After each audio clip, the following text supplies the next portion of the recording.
Hey, Star Fam. How are we doing? Trying a different background because I know you guys are sick of my kitchen. How are you guys doing? Thank you all for joining me this evening or this early afternoon, I guess, if you are on the West Coast. Yes, you are just in time, Kimberly. Yeah, that's a lot better. Like, why is it so? No, that's better. That's as good as it's going to get. Anyway, oh, wow. Let's fix that. How are you guys doing? Just in time, Kimberly. Hey, Courtney. Courtney said, hey, everyone. Hope all is well. Definitely putting in 2 weeks tomorrow since I got this job. Yes. I was going to give them a month, but got to get out of the toxicity. You don't even have to give them 2 weeks. You already are moving into your new job. Peace out. That's just, my advice. 2 weeks notice for what? Unless you want to keep, and stay in good standings with the connections that you made there. But at the end of the day, the job is a job and they're going to make themselves a priority. They are not going to make you a priority. If it's toxic, 2 weeks for what? Get out. That's just my advice. Do what's best for you, my love. But congrats again, Courtney. We have so much to discuss. So much to discuss. What's up, Jen? Jen said, hola, Nikki and Star family. Finally got a live from Jump. Yes. Thank you for being here. What's up, pretty kitty? Missy said, I feel like one eye, or maybe it's the lighting. Ciao. Missy said, we get a little mini home tour with the different views and rooms. Yeah, this is as much of the tour as you're going to get because my mama's like, she Wendy Williams, the killer is going to find us. I'm going to try to do some home content, as much as she feels comfortable with. Listen, I used to, back in the day, right? When Nikki, young on the job, Nikki, I used to be given a month, 2 weeks and all that stuff. And then, I just would be like, I'm going out to lunch and never come back. F those jobs. F those jobs if it's a toxic environment. You know what I mean? Like I definitely, made sure to leave the correct way at jobs that I loved and I wanted to keep those connections for future references. Absolutely. But if it was a job that was causing me stress, baby, I told you about the time where I was working. I love this job though. I love this job, but I didn't want to work in the field that I was working in. I just accepted the job for health insurance, but it was nothing that I wanted to do. And the CEO, who was like, he lives in Canada, he would never come to the office. He only came to the office like 3 times a year. But one time he came because he was entertaining partners from Russia. And I had like sprained my ankle, so I could not walk. And I had like a boot on. And he came, and I was a receptionist, director of First Impressions. And he asked me to get him in his, one of the Russian execs, coffee. And I was like, I would love to, but my foot is I can't walk on my foot. And he was like, no, you can. I was like, I can't. He was like, no, you can't. And the Russian exec was like, no, she has a foot issue. She can't do it. He was like, she can do it. He was like, and we'll be back in the office. And I said, okay. So I sat there and I thought about it. And I was like, I'm going to get him this coffee. And I got the coffee. I hobbled to give him the coffee. I didn't need to hobble, but I'm an actress. So baby, I put it on. I was walking so awkwardly and like, acting like I was in so much pain that the Russian exec, he got up and met me halfway. He was like, no, please. Stop. No, it's okay. I was like, no, I have to give you this coffee. I have to give you this coffee. And he was like, no, it's okay. So he got the coffees and he sat down and he turned around and said, thank you so much. You didn't have to do that. I said, it's okay. It's my job. And I hobbled back.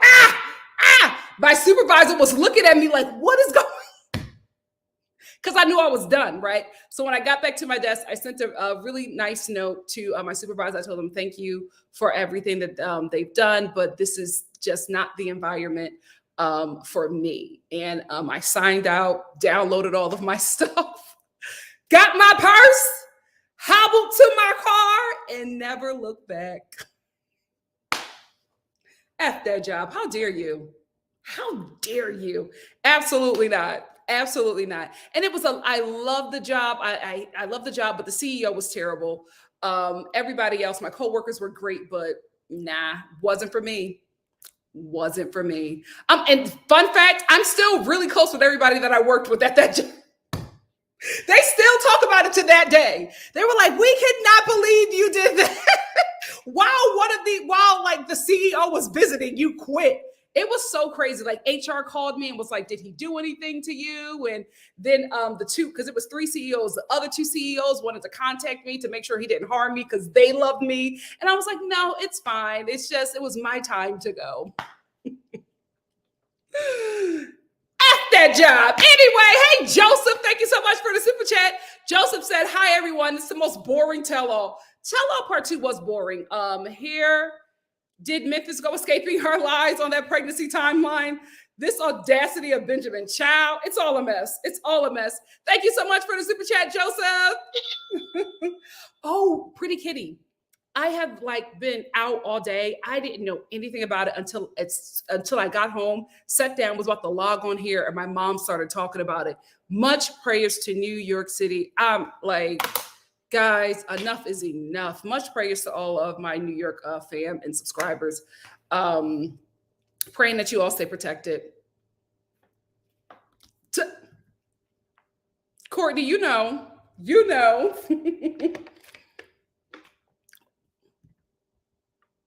Yuli, what? Did you go to HR first? I would have went to HR first. Oh my goodness. Oh, that's coming. The reason why I haven't done it yet is because I'm actually getting ready. I'm going to be traveling for 2 weeks. So I'm not going to be, my schedule is not going to be structured. So I want to first start traveling and see what I can do before I start making a commitment to the ultimatum. But it's coming. It is coming. What's up, Amanda Beer? Amanda Beer said, hi, everyone. So ready for another great show. Oh, a rough day. Been looking forward to this. Well, hopefully we can give you a nice, good chuckle so you can feel a lot better, Amanda Beer. Let me make sure my notes are here because you know how this phone does me. Guys, first week of May. I'm upgrading this bad boy. First week of May. Let me tell you how hot I am, right? Yesterday, I was in a winter coat. Today, I had on a jean jacket and a t-shirt, and baby, I wanted to take both of them off. It was so hot today. The weather here is so fickle. It's never what the weather report says that it's going to be. Like one day it's freezing, next day it's burning up hot, the next day there's a thunderstorm, the next day there's some sprinkles, and then there's nothing. Then it's bright and sunshine and chill. And then 3 days later, it's a snowstorm. This weather is crazy. Crazy. Oh my goodness. Yeah, a lot of my Philly family and friends were telling me that it's getting bad over there.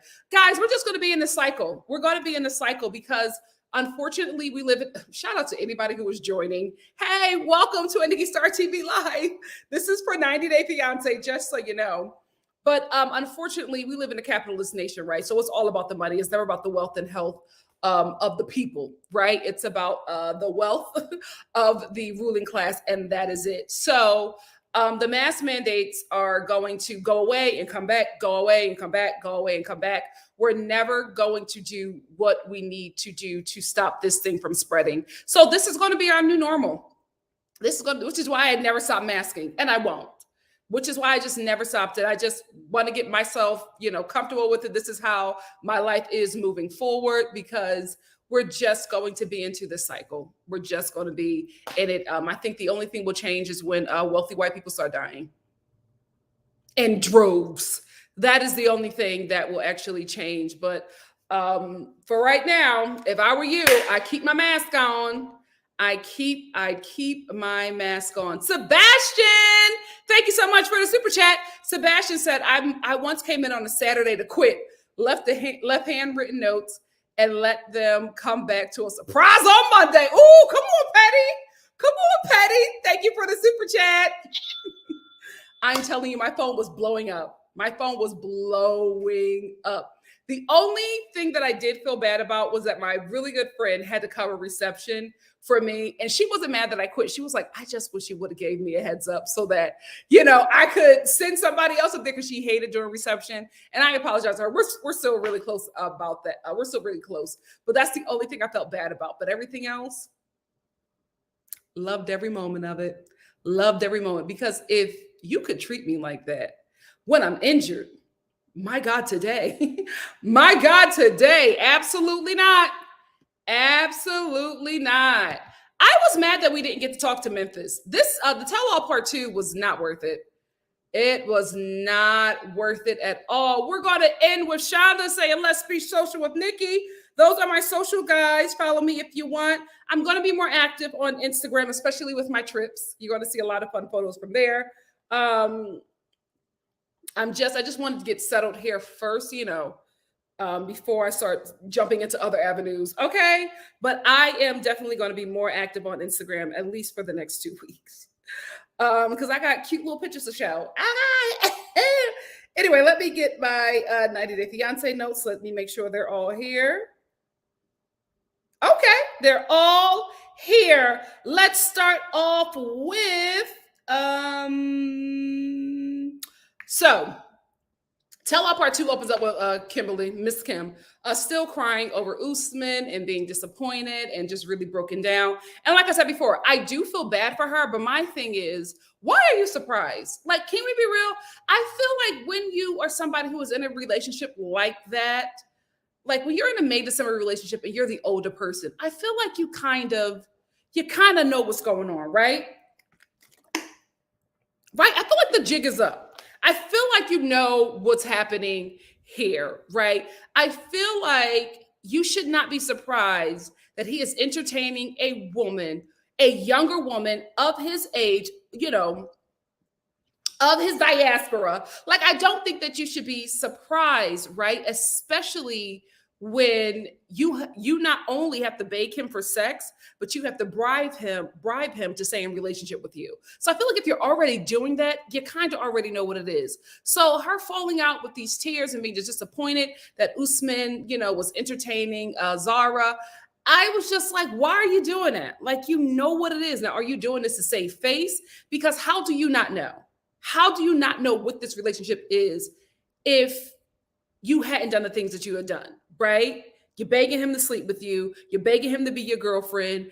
You beg him with gifts and all kinds of things. And then when you get upset with him, you take those gifts back, right? Because you know what this relationship is. So all this crying over Zara and being beat down and feeling, hurt by Usman don't work on me. Because you know what it is. You're in on a con and he's in on a con. You know that somebody in their 30s, their early 30s, would not be checking for Miss Kim in her 50s who smokes 20 Newports a day, 20 packs of Newports a day, who's also from Detroit. Like, you gotta know what it is, right? You're not a Cynthia Bailey 50. No shade, right? We're talking true. So why are you falling all out about this situation when you already know what it is? It's giving me sympathy, right? I feel like she's giving me sympathy tears. What do you guys think? Let's move on. Because I feel like you're doing that for the audience. I don't think you're doing that for you, because I feel like you know what it is. I do believe her tears, though. I do think that she is hurt by him, but I think the tears are mainly just to save face, so people can feel bad for her. But it's like, girl, we know what it is. Storyline. This next scene with Miss Kim and her son and Usman gives me storyline, right? Here's why. Jamal's reaction. If your mother is being embarrassed on national TV by a man who's way younger than her, who you think is using her, who you were already suspicious about, right? If your mother is crying over how he embarrassed her, why is your reaction to look at Usman through the screen and say, man, that's not okay. That's not okay what you did to my mom. That doesn't make sense to me. Even the most calm person, right, is going to lose it seeing their mother heartbroken over somebody who you knew was taking advantage of them. I just felt like his reaction was too chill. And I feel like even if you are chill, especially if you love your parent, especially if you're a young man who loves his mom, you are going to have a bigger reaction than, oh, that's not okay, Usman. Why are you so chill about that? Is it because you don't want to get into too many issues with Usman because you know that him and your mom are going to film another season? Because it just did not seem normal for him to react so chill over seeing his mother break down. Like he wasn't even out there when Miss Kimberly walked outside and was doing that crying. He eventually walked out to meet her, but he was still on set. So I'm like, is this real? Or are you guys giving us storyline? I'm leaning more towards storyline because Jamal's reaction just was not, it didn't make sense to me. It did not make sense, especially a son seeing his mother embarrassed by this man who he knew was playing her and taking advantage of her. Watching the season back, seeing all the money that your mom put into this man, knowing good and well that he's playing her, then seeing her fall apart, break down and cry over him. Your thing is to just say to Usman that what he did wasn't okay and not cuss him out, run after your mother and go make sure your mom is okay. Maybe he's just a really, really, really calm guy. There just wasn't enough heat, Jamal. There wasn't enough heat for me. Kimberly also has a lot to say, doesn't she? She got a lot to say about Benjamin. She got a lot to say about Ella. She got a lot to say about Ximena. She has a lot to say about everybody else's relationship, as if she's not in the messiest one. I feel like everybody at this tell-all was very delusional. Everybody thought that their relationship was in a good place, so much that they were commenting and saying, like, not only giving advice, but saying like negative things about the other's relationship. When I'm like, if we really want to take it there, everybody on this set is either involved in sex tourism or somebody's escorting. You know what I mean? So I don't know how any of you guys are turning up your nose to each other when you all are pretty much in the same place. I don't feel like there is any relationship that we saw this season that is a relationship that is not born out of some financial gain for one or the other, right? One person is getting financial gain, another person is getting, can we be real, a sex slave, right? So I don't know why Kimberly got a lot to say about everybody else's relationship with ma'am. We clearly watched you go on a full sex tour begging this Nigerian man for his penis. And the only time he ever gave you a kiss was when you gave him a whole laptop, a MacBook Pro. It's the only time that's the only time he even gave you a little bit of something. So sit down. I don't know how she was just on this high chair, just talking about everybody else's relationship like she was not in one of the worst situations, the worst and most embarrassing situations on this show. Since we're here, let's talk about Ella the Hoe. Let's get into Ella the Hoe. My God, today, didn't she double down? Ella the Hoe doubled down on her hoeness, baby. She doubled down. It was not a game. She did not care what anybody else thought about her. My girl said, my love language is touch. She said, my love language is touch, and I need to be touched by a man. Yes, Ella! She said, I gotta be touched. I have to be touched, and Johnny wasn't here, so I got somebody to touch me. Come on, Ella. I would respect Ella more if she just owned it, right? If she just owned who she is. But when she was talking about how she liked to be touched, she was crying, right? Ella's a manipulator. And I have to be honest, white woman tears concern me just for my everyday safety, but also for Johnny, right? I'm very concerned about how she turns on the tears. We all see that it's manipulation, right? But she turns them on so quickly, and she makes herself the victim in situations, even where she's the, aggressor, where she's the wrong party. She really makes me nervous for Johnny. Really, really makes me nervous, because I'm not saying that she is racist or that she intends to harm Johnny in any kind of way. I'm not saying that. I am saying she has a fetish, right? And she is very open about that fetish. So much to the point, fetish for Asian men, so much to the point where we remember a couple of episodes ago where she was hanging out with her girlfriends, and one of her girlfriends told her about the guy that she was dating, and she showed him the picture. And she said, "Oh my goodness, you have an Asian? I'm the only one in the group that has an Asian." Like, it was talking that she was talking about Johnny, and she talks about him often as if he's some kind of object, not like he's a human being, right? It's he's a thing, right? He's a noun, right? But he's a thing to her. He's not a person. He is somebody that just fits the fetish because she likes anime, right? So with the mindset that she has, with this fetish, how she talks about Johnny and how she turns on her tears automatically, and she only does it and she only uses those tears in a way to manipulate or make somebody else feel bad for her being wrong, right? So she pushes blame, she transfers blame, she transfers accountability, and she cries and she goes into this childlike thing to make you think that she's harmless, when really she can cause a lot of harm, and her putting herself in that position is causing the other person harm. So that concerns me for Johnny, especially when he's in her, her area, her town, and there are people there who don't look like him, who have biases, who may have biases against somebody who looks like him. To have then a partner who is very manipulative, I'm just concerned for his safety. I gotta be honest with you. The way she turns those tears on, scary, scary. I mean, she is a Karen in a dress barn sundress. That's what it's giving me. That's what it's giving me. That aside, I'm here for Hoella. I'm here for Hoella. My love language is touched. I need to be touched. I said, tell him, girl. Tell him that you need to be touched, but own it. Own it. I need to be touched, and Johnny couldn't get there fast enough to touch me, so I got somebody else. I hopped on an Asian fetish website. I need you to own that too, Hoella. I need you to own that, because it's one thing, right? I'm not, down in anybody's preferences. But when your preference is like specifically not even culture, right?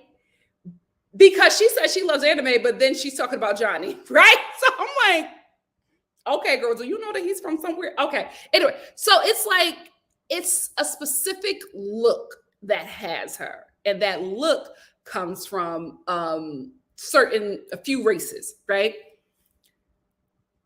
I don't think that there's anything wrong with that, because y'all know I love me something tall and chocolate. Okay, can't nobody tell me about that. That's what I want. I need to be touched by something tall and chocolate. So I'm not coming down on anybody like that, but it's just like, you can't find anybody else attractive. Like, that is just what there's no, if somebody does not look like they're East Asian, you're just not into them. What is that born out of? What is that born out of? So that's the thing that bothers me right there with that, because it's born out of something that I don't think is positive. That's why it bothers me with Ella. But anyway, she met a man on an Asian fetish website. What did she call it? Was it white women for Asian men? She was on White Woman for Asian Men, and she met a guy, and she asked him to come over and celebrate with her. Basically, she got some birthday peen. I'm telling you right now, Ella, nobody believes that this Asian man, especially when you just revealed that your love language is touch and you like to be touched. You mean to tell me that this Asian man did not touch you on your birthday? Of all days, you're going to get touched. If any other day, you might not get touched, but your birthday, you get in touch. So you mean to tell me that this man came over and he slept in another room and y'all just celebrate, y'all just play games and watch anime? Nobody believes you, girl. Nobody believes you, because why do you have to stay at your place? Why did he have to stay at your place? Nobody believes you. Johnny doesn't believe you. That's why you were doing all that crying, because you realized you were wrong and you realized that nobody else had your back up there in your mess. So you started all that crying and I lost my appetite. And girl, who cares? You were wrong. You were absolutely wrong, Coella. Child, I wish you would own it. I would like you so much more if you just owned it. But I also think that she is somebody who cannot be in a long distance relationship. Like she said, she needs to be touched. That man needs to be in her area. He needs to be, the farthest he could be is a city over. He cannot be farther than that. He has to be able to get to her within a reasonable amount of time. I just don't think long distance relationships are for her. I think she probably wants to keep it going with Johnny because they've invested some sexy time by way online and they have this TV show. And I honestly get it, but I just think that she is not a long distance relationship kind of person, especially when your love language is touch and you desire to be touched on a daily basis. Then you cannot be with a man that lives in China. Especially now with the COVID rates going up again. I don't know if y'all ever, if you guys will ever see each other. I think you just need to let your freak flag fly, your whole flag fly with somebody local. Somebody local. I can't believe it. Asian white women for Asian men. All right. All right. Oh, Lord. She said, I know what I want. And I'm going to fly it out. And I'm going to get some birthday. Okay. Anyway, I will say this. Did you see how Ella tried to blame everybody else for her cheating? Because again, I don't believe that man came over and didn't give her a little surprise, didn't give her some birthday cake, right? But she was just like, well, the only reason why I called him over, why I flew him out, did you catch that? Why I flew him out was because I wanted to celebrate my birthday and everybody bailed on me. I don't have any friends. Girl, bye. Girl, bye. Take responsibility. I feel like you would have such an easier time in life if you just owned the things that you wanted. If you just owned it, you just go into this kitty-like thing. And it's like at some point, you're just going to isolate yourself from everybody because everybody's going to figure out eventually that you are running a con. That is not who you are. The Ella is your true identity. That is your true identity. That's why it keeps on coming out more than you will like Ella to surface, because that's who you are. And the kitty thing is not working, especially, oh, wait, is she early 30s? Oh, girl, you in your whole season. If you are in your early 30s, my God, today, you're about to be a menace. A menace. There's no way you can turn that thing off. No way. Just own it, Ella. Just own it. Who else? Mahogany. I don't know why this show just won't admit it. I feel like we, the fans, Ben and Mahogany, let me bring up their pictures. I feel like we, the fans, have already figured out what's happening here, right? We all know that Mahogany is a white woman from Calabasas, right? We all know that she is a white woman from Calabasas. We are not believing that Mahogany is from Peru or wherever they are trying to act like she's from. We're not, right? So Mahogany starts off the tell-all in Spanish. By the end of the tell-all, when she was cussing out Benjamin's best friend, full English, accent dropped and everything. Oh, she don't know my business. No, I'm not talking to her. Gross, disgusting. You're very mature. So you should not be talking about things like that since you're such a mature woman. I thought you didn't understand English. Did y'all catch that in the beginning of the tell-all? Robin, I can't, hola. Right? That was her in the beginning of the tell-all. By the end, she was not even letting Ben's friend finish her comment. Before homegirl finished her comment, Mahogany was in there like, absolutely, no, you don't know what you're talking about. No. And a mature woman like yourself, I would hope that you would know better. Wait. How do you understand English all of a sudden? So well that before the lady has finished her comment, you're chiming in. Y'all need to stop. Y'all need to stop. Come on, 90 Day Fiance. We've been on this ride with you long enough. You could tell us, well, we had a couple fall out, so we brought them in and we didn't vet them properly. And we realized later on that they were conning, but we just wanted to keep them on the show because we thought that they represented an interesting dynamic within the 90 Day Fiance process. We would have been like, okay. I mean, there's so many other things going on in this world that we would not have dwelled there, right? Y'all could have just told us the truth because homegirl was, listen, when we got to the end of the tell-all, I was like, oh, we just dropped the whole act. We just dropped the whole act. Like, she did not even care anymore because that girl had messed her. I think what happened was when the girl, one of them mentioned all of her filters. And I think that's when she dropped the act and was like, let me get these broads together. Because who are they talking about? That filter comment, that's when she dropped that character. And Mahogany really showed up.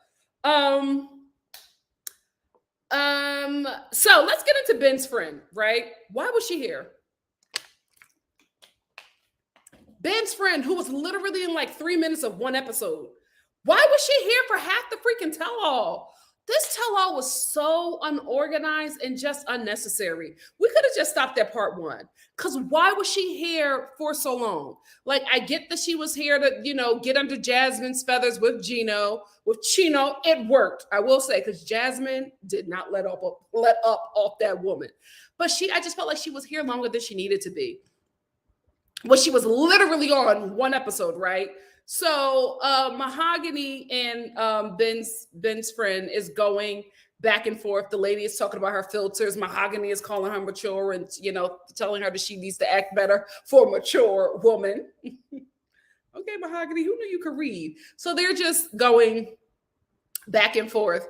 And then Mahogany says to her, see, this is what Benjamin was talking about. You're high drama. And Ben's friend was like, what did he say? Mahogany was like, this is what he says about you, that you're high drama. And now I can see it. Not an accident in sight, right? And then Benjamin was like, yeah, you're just a lot of drama. And she was like, wait a minute. First of all, Mahogany, I would like to apologize to you because I didn't know that Ben was a narcissist. She likes to switch all of a sudden Ben became this terrible guy. He's a narcissist. He's selfish and she wants nothing to do with him. He is no longer her friend. She's done. He can get gone. And now she's apologizing to Mahogany. I'm like, wait, just like that? Just like that, the friendship is done, and all of a sudden, you and Mahogany are besties. Another weird thing that happened at this tell-all was that Jasmine and Mahogany was fighting back and forth, and then when Benjamin's friend jumped in to try to take down Mahogany, Jasmine was just like, wait a minute, I know you're not talking, and started cussing her out. Then Jasmine and Mahogany was cussing out Ben's friend. Like, there was no loyalty. It was like a free-for-all. Everybody was just like, hold up, I know you're not talking. Wait a minute, pause. What you say? And everybody was just cussing each other out. I was just like, where do we stand? Like, what side are we on? Because everybody is just arguing. It was such Jasmine, Mahogany, and Ben's friend. That trio of fighting was just so weird because you didn't know where it was going to go. You had no idea. At some point, it was a gang up on Mahogany. Then it was a gang up on Ben's friend. Then it was a gang up on Ben. Chaos. Absolute chaos, this part of the tell-all. Let's get to the exclusive footage of Benjamin and Mahogany. Mahogany's not interested in him. I don't know why we needed that exclusive footage. It did not help the story because at the end of the tell-all, Benjamin and Mahogany weren't together because Mahogany was just like, well, he's a liar because Benjamin is not telling the truth. Like, I did not say that I wanted to be with him. I wanted to see where this relationship was going, but now finding out that he's a liar, I don't want to be with him anymore. And Ben was like, oh, okay. He was like, well, I thought I would leave here with a girlfriend. No, sir. You're not leaving here with a girlfriend and you're not leaving here with the best friend. You have lost everything, because you don't know when to shut up. And when Ben said that he was an ex-pastor, I don't know why I never caught that before. It made a lot of sense. It made a lot of sense because there is something about pastors, not all, but enough where there's a problem where they have very narcissistic behavior, right? It's more of a God complex, right? Where they can never see any fault in themselves, especially any fault currently, right? If they talk about any fault, it's all about stuff that happened in the past. Oh, when I was 26. No, you're 66, Pastor. And you're still messing up. Let's talk about that today, right? They don't do that. They have such a God complex where they can't see any wrongdoing in themselves, but they can see the wrongdoing in their children, right? Their minions, people who are beneath them. Because Ben was going throughout this entire tell-all trying to counsel everybody, and nobody wanted to be counseled by him. And the only reason why I'm laughing is because I was thinking of when he was trying to counsel Kimberly, and Kimberly was sitting here. She was like,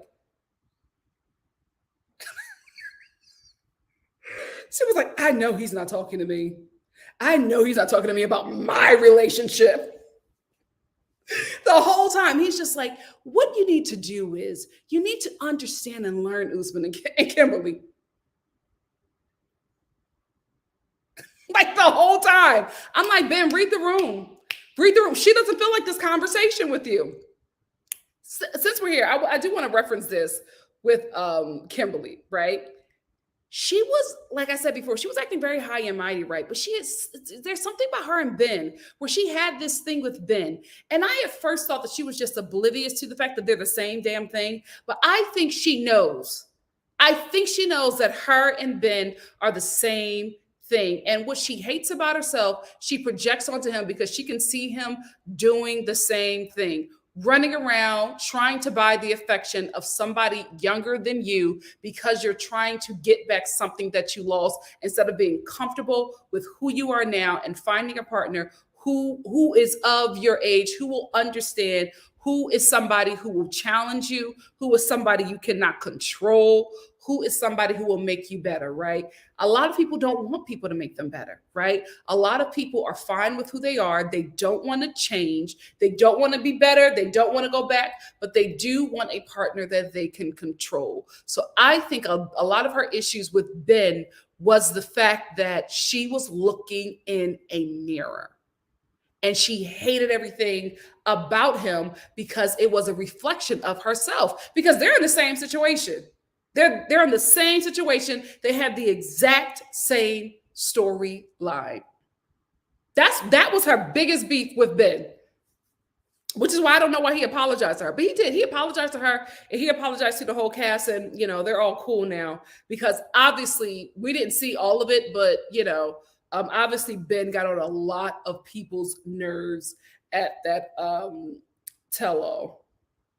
Memphis left. Disappointing. Like, we didn't even get to her storyline. We didn't even get to anything that happened with her and Hamza, and she just left. Not only did Memphis leave, she left the non-English speaking partner there. So all we got from Hamza after Memphis left was, yes, okay, that's it. Because he don't know what the hell is going on. So the one person who was sitting next to him, who could tell him what was going on, left. Why did they let her leave? I get that she was feeling sick. I listen, I don't know if she's pregnant again. I don't know if she, maybe had COVID, because when she came back, she had a mask on. So I don't know. I don't know what was happening there. But I think, like, at least we could have got a follow-up interview with her and Hamza, right? Because because Sean tried to talk to Hamza about their daughter. They have a whole child. We got exclusive footage of Benjamin going around Peru stalking Mahogany, but we did not get any footage of Hamza, Memphis, and the baby. Like, we just heard that they had a child, and that, the baby is born, that Hamza is here and he's happy to be a dad. They just told us that. But I'm like, you can get an iPhone in Ben's hand, but you can't get an iPhone in Memphis or Hamza's hand? I can't believe that. Like, we just did not get any closure to her story. And maybe, Memphis was just like, I feel like there's a lot of heat around here, so I'm going to leave before they walk down my street. Maybe that's what she was going through, and maybe, they just let it happen because they didn't think her story was that interesting. But I'm like, if you're going to have these people here, at least wrap up their story. Y'all could have went back after you wrapped up the tell-all. Y'all could have sent a cameraman or gave them an iPhone and told them to film, them putting the baby down or something. Film them going to dinner as parents and, film them around town, adjusting to the new life, adjusting to being this blended family. Like, we didn't get any of that. We just let her leave. And can we also talk about, why was Memphis a little short? Memphis had a little attitude. If you don't know who I'm talking about, this is who I'm speaking of. This is Memphis and this is Hamza. They recently had a child. A baby girl. Hamza was very happy to have his daughter, and that's all we know about this couple from the tell-all. That's all we know. Maybe there was something more because, like I said, she had a little attitude. She was just like, I'm not feeling okay. I gotta go. That's all you get. Bye. And then she just walked off and left her husband. What? The tell-all is supposed to give us closure. I didn't get any closure. None of these stories have wrapped up. I don't know what the hell is going on with these couples. No closure. This was one of the worst tell-alls I've ever watched because there was just no closure. Speaking of this being one of the worst tell-alls, let's talk about how horribly this cast treated Ximena. You know what I was very disappointed in? All of the Spanish girls. I was so disappointed that none of the Spanish girls had Ximena's back. Jasmine was dragging her. Nelsie, whoever that is, Mike's friend, was dragging her like nobody. Kimberly was, getting in on a tag team. Like nobody had her back and everybody had Mike's back. And I'm like, did y'all watch the whole season? Did they only give them half the season or the whole season? Because I just could not believe that all of those women up there were on Mike's side. Even Hoella. I'm like, I can't believe you. Ximena is a self-proclaimed hoe. You should be on her side because you're in the same damn boat. She gets touched for money. You're not taking home a check. You're taking home embarrassment. You should have been on her side and you should have been like, sis, after this tell-all, can we talk? Give me the cheat codes. I need to know, I want to at least make my what is it? I need to be touched. What did she say? My love. I want to at least make a profit off of my love language. Something to get you out of your mama's barn. Anyway, I just hated how all of the ladies did not have her back. I'm like, you can clearly see if you watch the season how awful Mike was to her. They're all like, oh, she's using you. Even Jasmine, oh, Mikey, leave her alone because she's using you. What are you talking about, you freaking sugar baby at your big age? You are a sugar baby. At 50-year-old sugar baby. What are you talking about? Because she keep on lying saying she in her 30s. Girl, the devil is a liar. The devil is a liar and the truth ain't in them. You can get that over on Chino, who don't know nothing, but you're not getting it over on us. You are good and 50, okay? Good and 50. Talking about, I know sugar baby, but you met him on the sugar baby website. What are you talking about? What are you talking about? And then you shaming Ximena for doing the same thing that you're doing.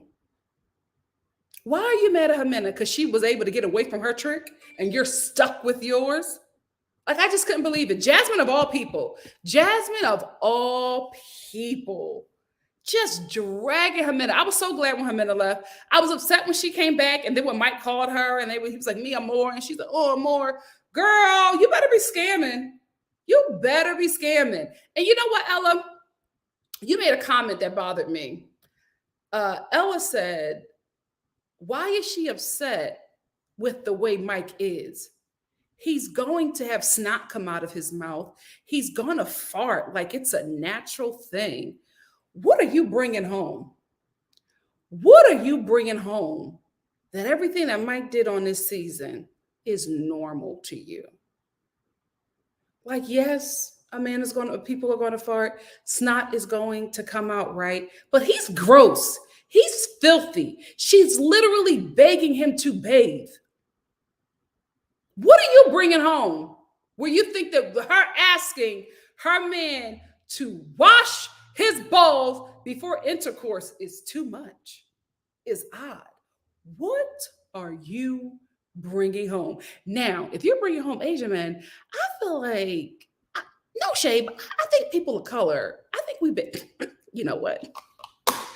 You know what? I'm not saying that alabasters don't bathe. I will say a lot of alabaster people are on social media and writing articles about not bathing and it being normal, right? A lot of y'all be talking about wash day. I'm not saying y'all all do, but I'm just saying a lot of y'all be on the, on the interwebs writing articles, saying that you don't need to wash, especially if you got a coochie. I mean, it's women. It's women being like, oh, you don't need to wash that. Not every day. Okay, maybe I'm a part of the moist society, so I don't know. That's just very weird for me. But what if you're bringing home Asian men, Ella? I don't. Oh, you know what? She probably thinks that way because I don't think she's ever experienced dirty balls. Right? I don't think she's ever had to ask any of her Asian partners to bathe because they just do, right? So they always smell fresh, right? They always were clean. So she's never had to do that. So I think she is thinking that how her partners are, that Mike ain't like that, girl. Mike ain't like that. He's gross. He's filthy. He's disgusting. It turns her off. Why do y'all want her to accept less? Why do y'all want her to stay in something that is not beneficial for anyone, right? Because Mike isn't happy and Ximena isn't happy. Why are y'all dragging Ximena when we have literally seen Mike try to bribe her with money and things? And when she is asked to break or told him that she no longer wanted to be with him, what does he say? Well, you're going to be destitute without me. Your life is going to go back the way it is. Then when he realizes that he can't control her with that, then he comes with, well, it doesn't matter. I still want to be your friend. I'll pay for everything. But I want to be your friend, but I also want to talk about our relationship. Did y'all not watch that whole show? The whole season? I'm going to just act like the women didn't watch the whole season. I'm just going to act like that. Because I can't fathom you guys watched the whole season and you walked away with Ximena being the bad person.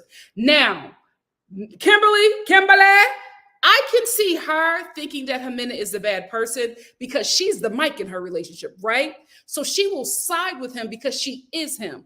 Everybody else, I was confused. I was disappointed in Jasmine. Absolutely disappointed in Jasmine. I was like, even if your Spanish sister is wrong, you're not going to drag her in public, right?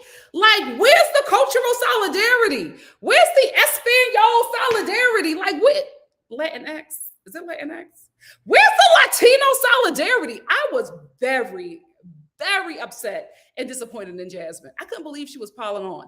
Like, she's not the same thing. Like, you're not the same thing. I just absolutely baffled by how they treated her. Let's get into Nelsie. Nelsie, who is Mike's friend's wife. You, girl, you know what? It's Holy Week. It's Holy Week, so I'm gonna watch what I say. You are basura. You really are. You really are. I mean, this is why women can't win. This is why women can't win, because there's always a Nelsie. There's always a Kimberly. There's always a Jasmine. There's always an Ella. This is why we cannot win, because how dare you, right?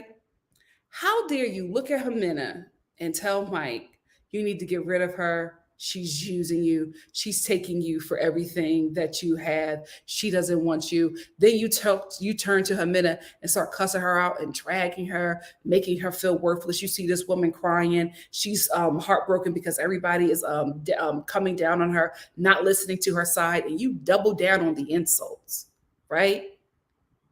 And then we get a clip of your husband.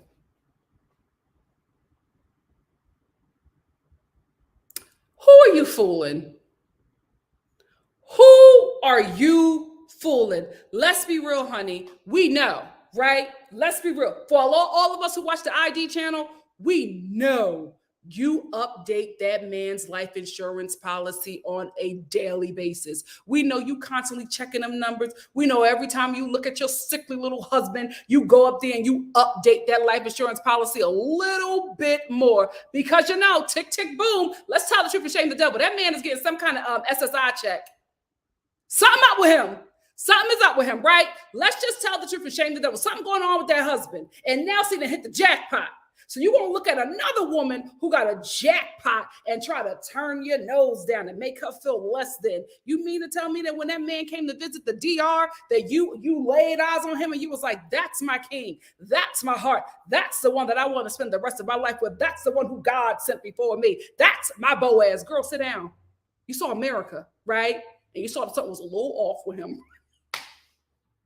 You saw that something was a little off with him. So you know that you'll be a single lady soon and very soon. So how dare you? How dare you look at Ximena and try to stop her bag? I'm disappointed in you. I'm glad that Mike got you together and told you to shut up and leave the stage. I'm glad he got you together because you needed that. You needed that. Not only did he tell you to shut up and get off the stage, your husband, Mr. SSI check, your husband sat there and watched his friend cuss you out and tell you to leave. And you got up and clicked them big, them chunky Mary Jane Buster Brown shoes off the stage while your husband sit and watched you leave. You deserve the life you have. You deserve the life you have. I wish nothing good for a woman that don't have another woman's back. Pish posh, go away from me.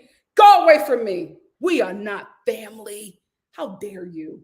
Knowing good and well you're in the same boat. You're doing the same thing. I couldn't believe those women on that stage. Oh, the predator women I got, right? Because of course the predator women are going to side with Mike because they're the predators. But Jasmine, Nelsie, do better. Do better. One more thing about Ella. This is why I'm concerned about Johnny. And she was just like, what did she say? Did I write it down? She said to Ximena,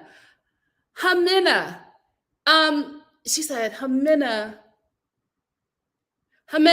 do you understand him in English? Like, why did you say it like that? She's been communicating back and forth with everybody. Why did you out of the whole sentence? The whole sentence was one way, and then you get English, Espanol. Why did you have to do that? Why did you have to talk to her like that? Johnny, I'm concerned. I'm concerned for you and that baby. Please don't bring your parents. Oh my God, today. Don't bring your parents to that situation. My God, today. The last thing I'll end with is that Hamza plans on bringing his mom to the United States to live with him, Memphis, their new baby, and Memphis's 2 kids in that 2-bedroom apartment. Okay. The only thing I want to say about that is I need the cameras on it, TLC. I want to see it. I want to see how that dynamic is going to work out. It may turn out really, really good. It may be utter chaos. Either way, it's reality TV, and we're here for the train wreck. What do you guys think? Oh, Courtney, talk about it. Courtney said Mike didn't even notice that he had dog feces on the bottom of his shoes. How do you not notice that smell? Because that is how he smells. That is how he smells. He never noticed it. It was a normal smell to him. Let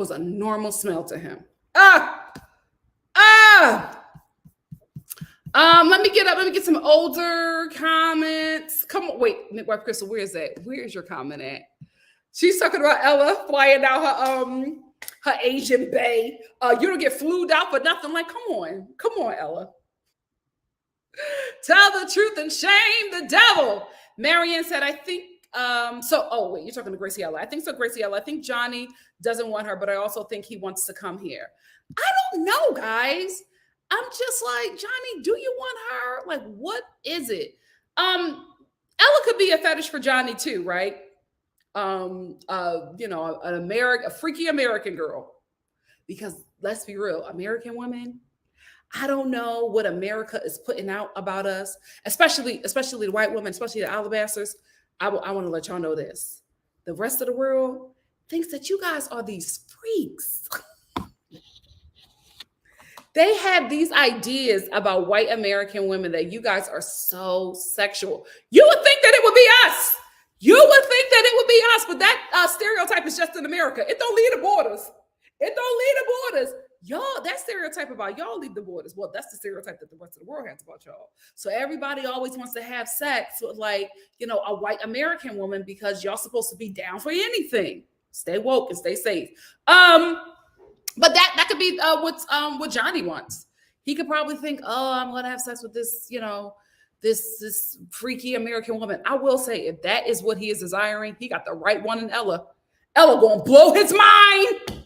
Ella is gonna blow his mind, girl. So it might be a fetish for the both of them. It might just purely be a sex thing. It might purely just be a sex thing for the both of them. I don't think that he likes her, though. I don't think that he likes her. I think she may like him more than he likes her, but I think her like of him is superficial. So the whole relationship is built on interracial porn. Like, that's what it is. That's what it is. It's just these two, they have these things that they want to do with a certain race, and they were able to find a partner who was down with it. That's what I think it is. I don't really think there's love there. I think there's a lot of fetish lust. That's it. That's all they give me. She'll get him locked up. Sup, people? She'll get him put in ice. Like, listen. She's dangerous. I'm sorry, Ella. I gotta say it. You're dangerous. You are. I feel like you're dangerous. I'm very concerned for Johnny, his child, and his parents. Gracie Ellen said, "What's up, guys? It's hailing outside." Oh, you're in Texas. You're in Texas. We're in the middle of tornado watch. Oh my goodness. Oh, sis, stay safe. Stay safe. One of my subscribers told me to get in a bathtub and put a mattress over me. Do you have a basement? I heard you got to go in a basement too. But do you have a tornado shelter? I hope you have something. God bless, Gracie Ella. We're going to be praying for you, keeping you protected. Keeping you protected. Because she needs to be touched, TT, daily. She said, I need that. I need that. I said, go here, girl. I hear you. Go here, girl. Oh, Ella, I love it.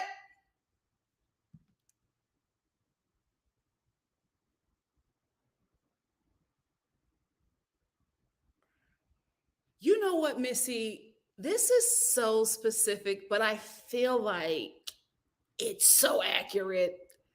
I feel like it's so accurate. You know what it's giving? You know what she gives me? American Pie band camp. American Pie band camp. Oh my goodness. Oh, Amanda said, Idaho is not the place for Johnny. There is no diversity, no culture, no fun, just Applebee's. Let me tell you something. There will not be a sign of life anywhere, but baby, there will be an Applebee's. There will be an Applebee's. Oh my goodness. Marianne, it's so sadistic. It's so sadistic. But I loved how the cast did not let that slide. Because she was like, well, I invited them over because all my friends bailed on me for my birthday. And everybody was like, even Memphis, she was like, are you not an adult? You can't celebrate your birthday by yourself. Like, you didn't need to invite somebody over to celebrate your birthday with you. There are things that you could have done. I'm glad that the cast, finally caught on to her games, because that's what it is. That's what it is.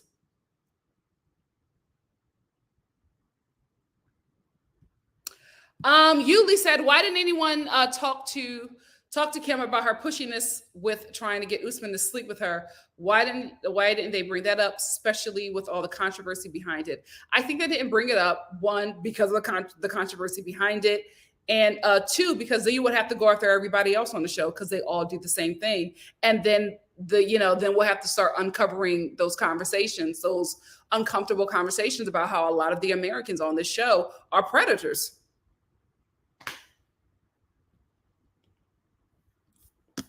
Let me get some. You think so, Anissa? I don't think so. I think the only thing they have in common is a fetish. I can stomach Devin more than I can stomach Ella. I think the only thing that they have is a fetish because I feel like Devin would still be with was it Toro? Toyo? Was it Toyo? I think that Devin would still be with her Asian ex-husband um if he had a job. If he was making money, I think she would still be with him. But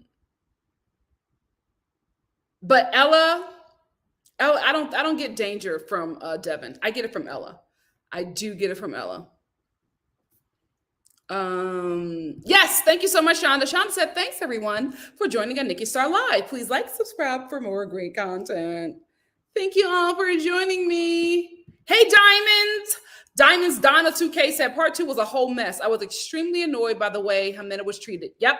And Mike sitting there fake crying like he was this angel. Ridiculous. Thank you for bringing that up because reading this, I saw something. Because I totally overlooked Mike crying, but now I'm starting to see that he's very similar with Ella too, right? Mike is devious.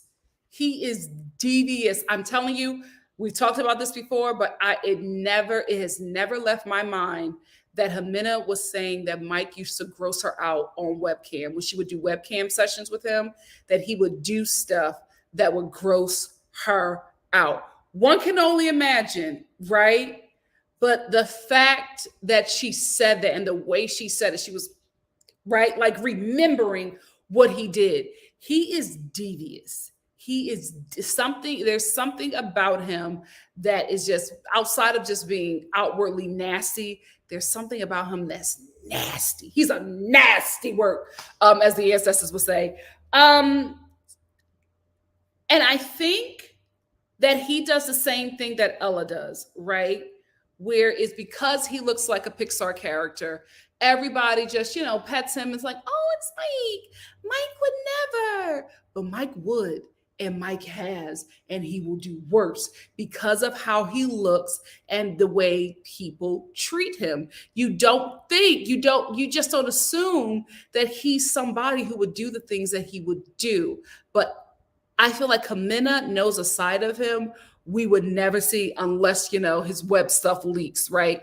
But I think that side of him that she meets often, and she meets that side when the cameras are not on. She meets that side when he's not mic'd up.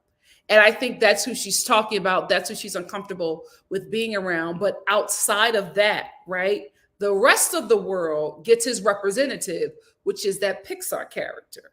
So you're like, oh, he would never do that. He's so sweet. He's devious. And that is exactly what Ella does. I think because Ella just keeps on slipping up and you can see so much of her mess. And because, let's be real, she's a woman, people are not tolerating her anymore. But they're going to tolerate Mike for a lot longer because men just have, the world just gives men more grace than they give women. But I'm seeing similarities in the both of them, how they both play this childlike, innocent, harmless character, but it's not who they are. The opposite of them, who they really are, is very devious, very, very devious, and very horny, very, very horny. Nothing wrong with it. I'm just saying they act like they're not that person. But the people that we met from Ella and Mike on this show, the childlike characters that they play, that's their representative. So they can do things and harm people. And one, nobody will believe. And two, you would never expect it. Stay woke. Stay woke.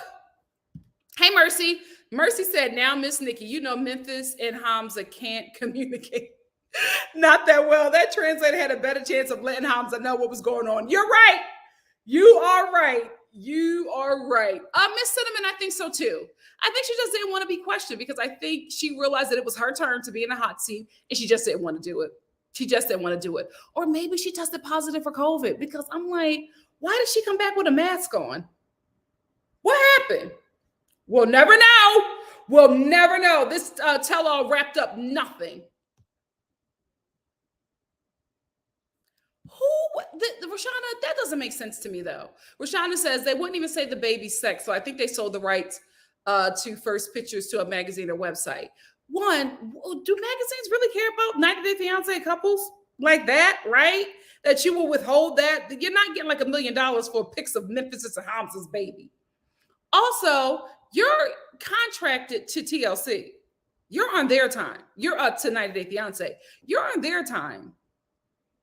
So I don't think you can even do deals like that while you're still in contract with this show.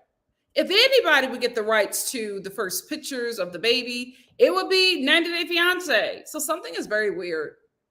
Something's very, very weird. Oh, JT said someone on stage would have done the math and figured out, Hamza, you are not the father, child. I want to see that baby. I want to see that baby. Thank you. I think Peace Night 11 said if Memphis wasn't feeling well, they should have asked questions during part 1 and not waiting until the end. Yeah, but then I will say, how do they know that she was going to be sick, right? My thing is, if she's sick and she has to leave, is she sick the next day? Y'all still there wrapping up the show. Your studio is still there that you film in. Y'all can't go to the hotel room that y'all are paying for. Bring a cameraman there and get an update with them and the baby, because the baby is there. The baby is there. Somebody is watching that baby in the hotel room while Memphis and Hamza are filming this show. It just made no sense that we got nothing from them. No sense. I saw that Sly Cat. Sly Cat said they already split. He's in Chicago and she's in Canada with Laura. They couldn't even give us that update. They couldn't even give us that update. We're learning more about Memphis and Hamza in my comment section than we did on the show. This one was a waste. A waste. Mercy said, talk about the rest of the cast. Also, I think they, oh my gosh, I made a salad before this and the olive oil is coming out of my cheeks. Mercy said, also, I think they didn't see the last episode where Mike was offering her money. But it's like, do you have to see the last episode? Even if you got halfway through the season, you will see that Mike is the problem. Fabiola, they all did. I could not believe the women. I was so disgusted by the women. I mean, I got the Predator women, but I was just like, really? The Latina girls? Really? This is what we doing to our fellow Latina? Okay. Forgive me, Latino, Latinx subscribers for that accent. When it was coming out of my mouth, I was like, that's terrible. That's terrible. Hey, Marianne. Marianne said Mike told the man that she didn't love him and he just wanted to fund her life, and she denied his money at first, but then she said, okay, as long as you know I don't like you like that. Yeah. And everybody watched that and still made Ximena the bad guy.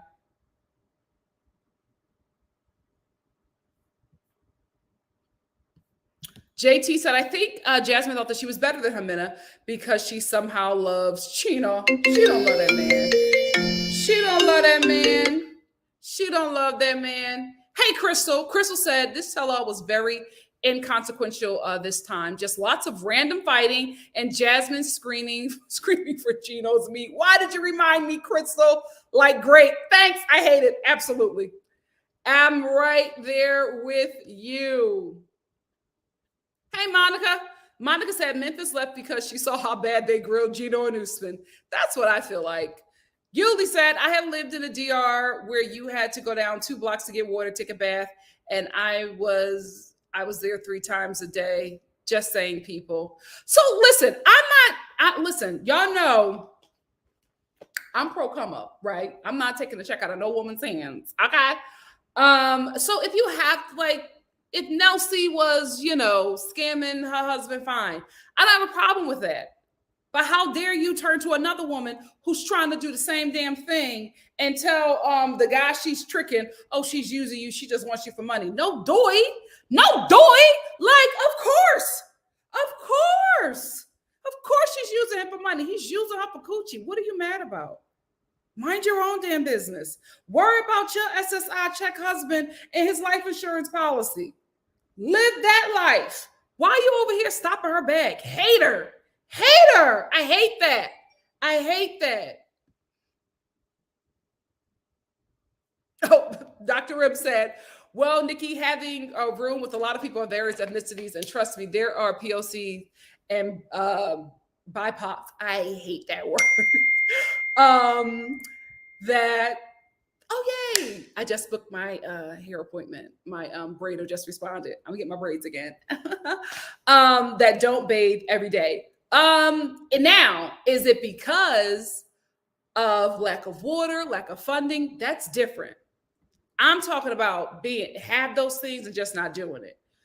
Because I know that a lot of people of color, Black people of color, especially immigrants, like overbathe because of the stereotype, especially when, you know, everybody was coming here through Ellis Island, the dirty immigrant stereotype. So I know that a lot of us bathe because, you know, the stereotype that we are dirty, which is not true, but it is a stereotype that was put out there to make us less than white Americans, right? So a lot of us do overbathe, but no, no. Let me tell you something. There are a lot of teachers, there are a lot of nannies, there are a lot of babysitters who have dealt with children who have bath days. And it's normally like a Tuesday or a Wednesday, especially if, like for me, I taught musical theater in a very affluent neighborhood. All the kids that I had, I'm telling you, all them rich kids, I love my babies. I love my babies. But them kids had a cent. Had a cent.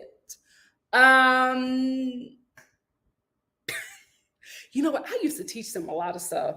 I just realized I used to teach my kids how to be. Oh my God. Thank God I kept that job. Because I used to tell them about Bath and Body Works. I used to have the little girl. Oh my God. I used to have them little girls getting body sprays. Oh my God. I just realized that was not my place. That was not my place. But I used to give them a little peppermint, little cucumber milk. Oh my gosh. Thank God they didn't fire me. My God, today, I just realized that I used to spray my babies down. Not my place. Ciao. Monica said, yeah, the way they treated Ximena was BS, especially Kimberly telling her she should put up with Mike's nasty habits just because he buys her stuff. I'm telling you, I was just like, who are y'all laying down with? Where y'all like, it's okay. You know, man, he's a man. He doesn't bathe. You must be them UTI heifers that everybody is talking about. The ones who be, you know what? I'm going to stop right there. It's Holy Week. It's Holy Week. Let me get some current comments. Oh my goodness. I'm trying to get people I haven't called on. Hey, Brittany. Brittany said, hand clap to Mike's friends. They tried to tell him exactly who she is. Yet his beady eyed self refused to listen. Good luck, dude. But see, Brittany, he knows. Mike knows who Ximena is, right? Ximena knows who Mike is. That is a situation. I think that Mike is trying to legitimize him buying sex. He's trying to make it into a relationship. If you guys watch my 90 Day Fiance reviews, my Love at the Lockup reviews, he reminds me, Mike and Ximena's situation is a lot like BBL Stan and Lisa. Like, you could tell that this relationship was a relationship of convenience, right? Sex work. You could tell that Stan was paying for sex from Lisa, and, you know, Lisa was getting money to do sexual favors for Stan. They tried to legitimize that relationship on TV as if they met organically and there was really love, but it was very obvious what their relationship was. And I think Mike, maybe out of shame or whatever, just did not want to honestly tell what his connection, what his relationship was with Ximena, because it makes sense to them. It doesn't make sense to everybody else because of how Mike is trying to make the relationship look. That's why Ximena the whole time was like, what is happening here? Like, this is what our relationship has always been. Like, I sent you a picture of my titties, you pay my rent, right? I, play with myself on camera. What? Shout out to anybody who is jumping in. I'm explaining something, not me. Ximena plays with herself on camera, with Mike, and he sends her, a washer and dryer. Like, that's their relationship. But he's trying to make it seem like it's something that it isn't, I guess, because he wants to make it seem pure or whatever. But kill the purity and tell the people the truth. Tell the people the truth. You're a John, she's a trick, period. Nothing wrong with it. Nothing wrong with it. Hey, Jade Famous. Jade Famous says, Mike friends think that he's a good guy, not a horn dog weirdo. Period. Period. Jihoon. Jihoon. Thank you, Marcella Leon. Thank you. Jihoon was his name. Jihoon was his name. Yeah, I still don't think that that Devin is an Ella. I don't see it. Hey, Dion. Dion said, if the couple is popular enough, remember Armando and Kenny sold their wedding photos to people? Yes. You're right. You are right. You are right. Hey, Azza. Azza said, no, I don't think so. Every cast member has to get tested before starting. That's true. That's true about Memphis. That's what Azza is responding to. I wonder why they had a mask on her.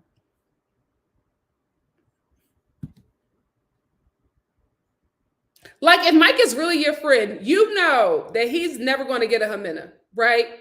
Like, the only way he's going to get a Ximena is if he's paying for her affection. Let your friend pay for that woman's affection, because any other way, it's not going to happen, right? Like, let's be real. Mike is going to get... It's Holy Week. I got to be honest, though. Mike is going to get,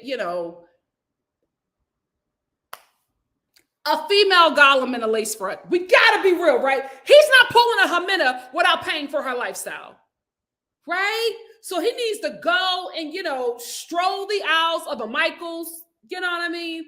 Or a Walmart, and find somebody who's in the same boat where you are just, it's a natural kind of love, right?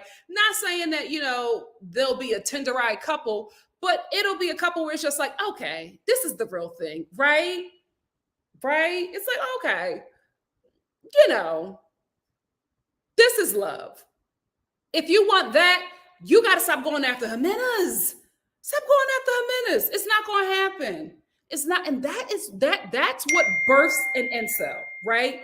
That's what births an incel, where these men who are Mikes have these standards like they're Jason Momoa, right? It's like, no shade, but Jason Momoa can do things that you can't do, right? But you get mad at women because we respond to Aquaman differently than we respond to you. Have you seen Aquaman, right? So that's what happens with men like that. They get, instead of,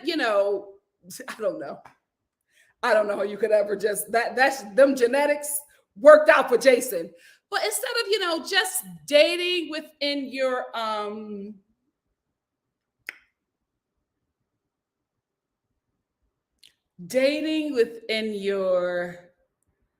don't want to say feature circle. What am I trying to say?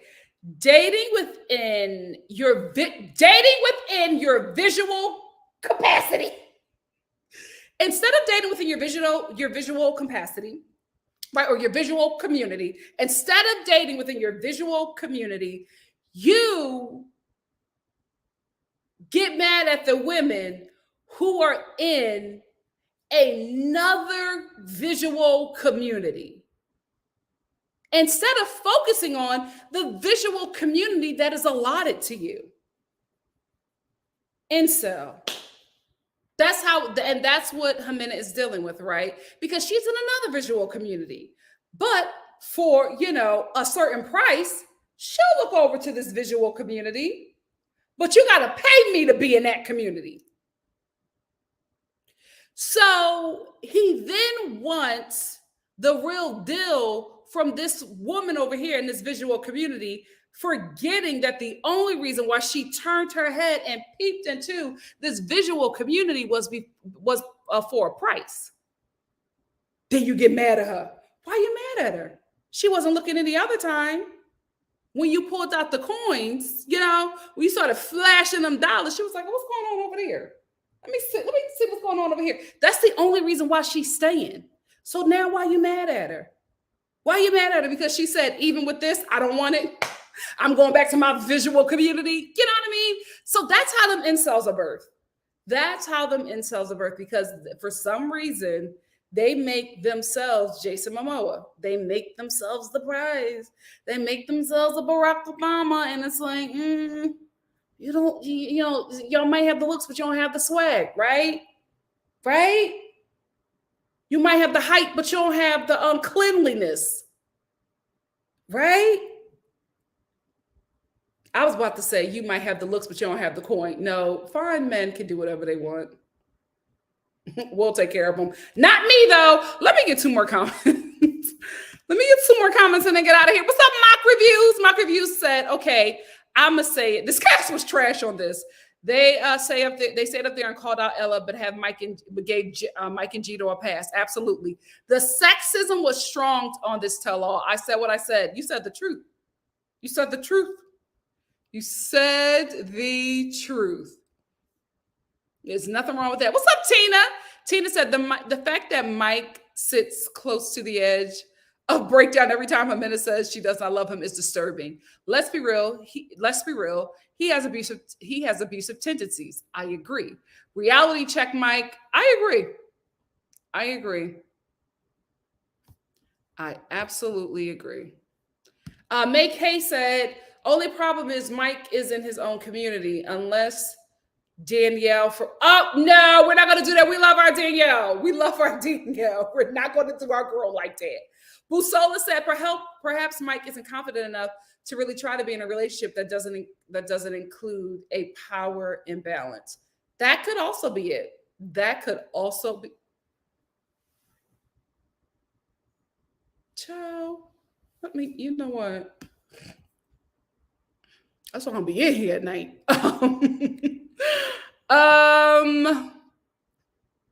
Brittany also said, after my ex pulled the "you wouldn't have this if it wasn't for me," never again have I let anyone pay anything for me. Absolutely. I never had that happen to me, but I've seen it happen to a lot of women in church. And that's when I was just like, I'm gonna have my own. But my grandmother, she always knew better than me. Have your own.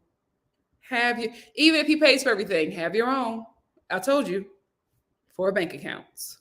1 that he knows about, 3 others that he has no idea about. The 1 is for you, 1 is for the kids, and 1 is just an emergency stash just in case those other things fall through, right?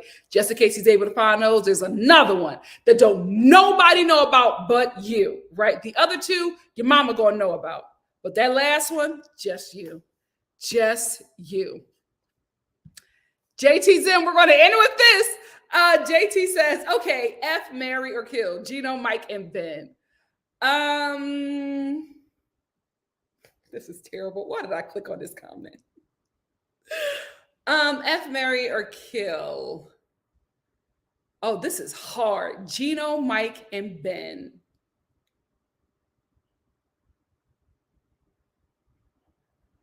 Oh! All right, if I have to, F, Gino, because I need to know what Jasmine is talking about. I need to know what Jasmine is talking about. Mary, I'm going to have to go with Ben. Because although he's annoying, he seems clean.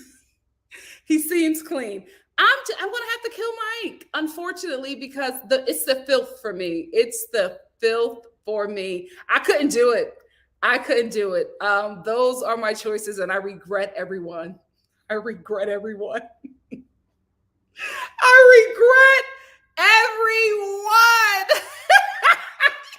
Yuli said no. I'm taking myself out. I can't do it. I can't do it.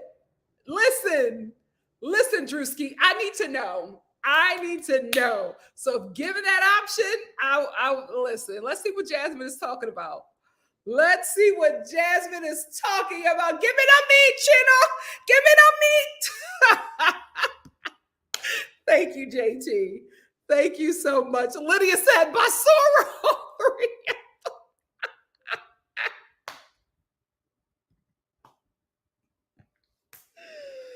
Of all the comments to click on, I clicked on that one and I had to go with it. I had to go with it. Anyway, let me get this Venmo. And I think it's from Amanda. I think it's from Amanda Beer.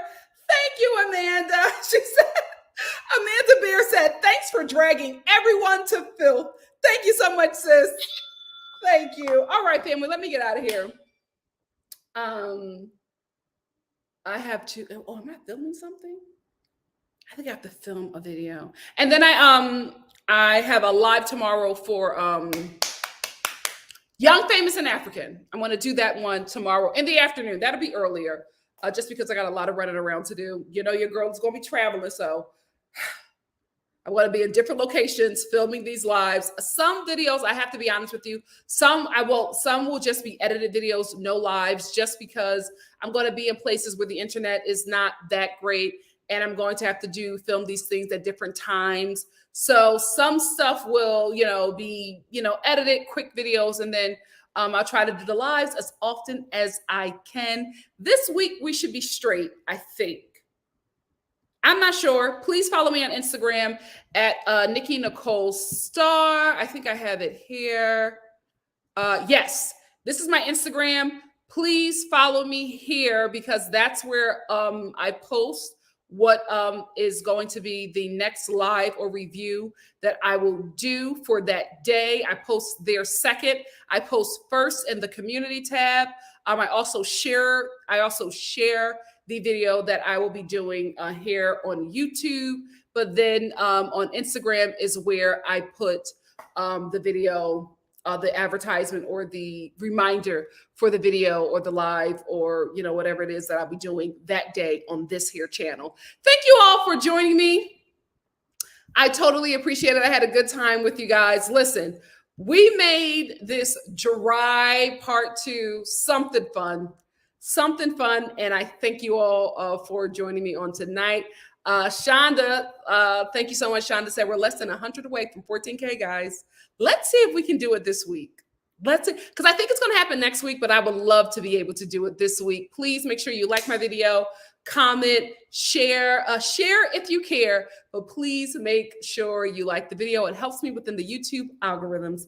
I love you all. I got to get back to my salad because it's obviously draining my face.